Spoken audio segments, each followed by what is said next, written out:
Crypto fam, there are so many different things that you can do to benefit yourself as it relates to your portfolio, but I want to speak on mainly one of them.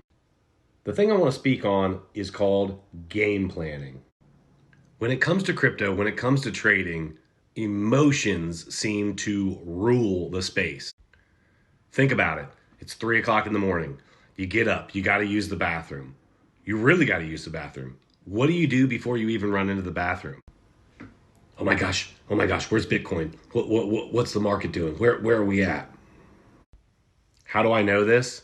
Because I do it too.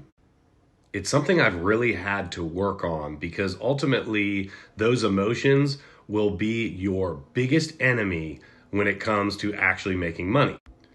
Now, you're like, wait a minute, how can checking the market all the time and being immersed be a bad thing? Well, that's not what I'm saying it's a bad thing.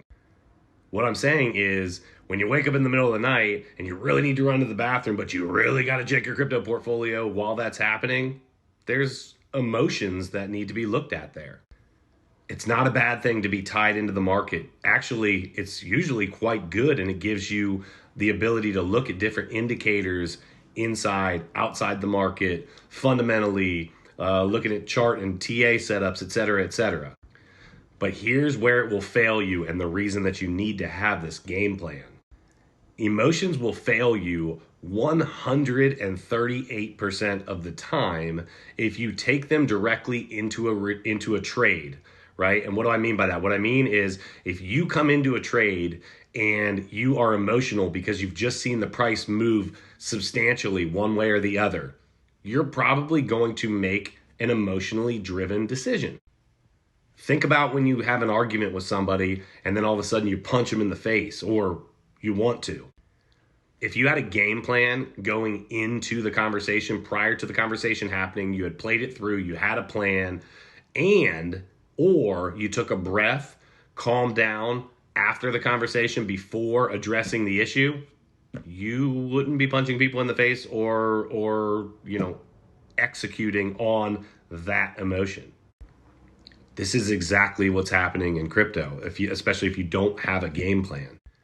So here's what I recommend. First of all, education.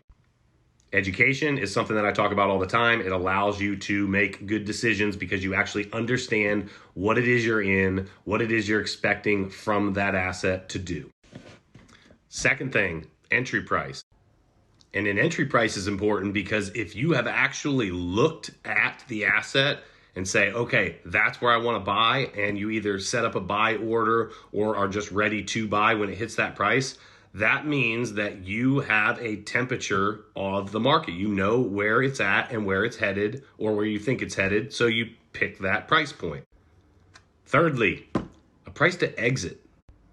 The price to exit is obviously super important because that tells you, hey, I've made this amount of money, or on the other side, a stop loss. I'm not willing to lose more than this.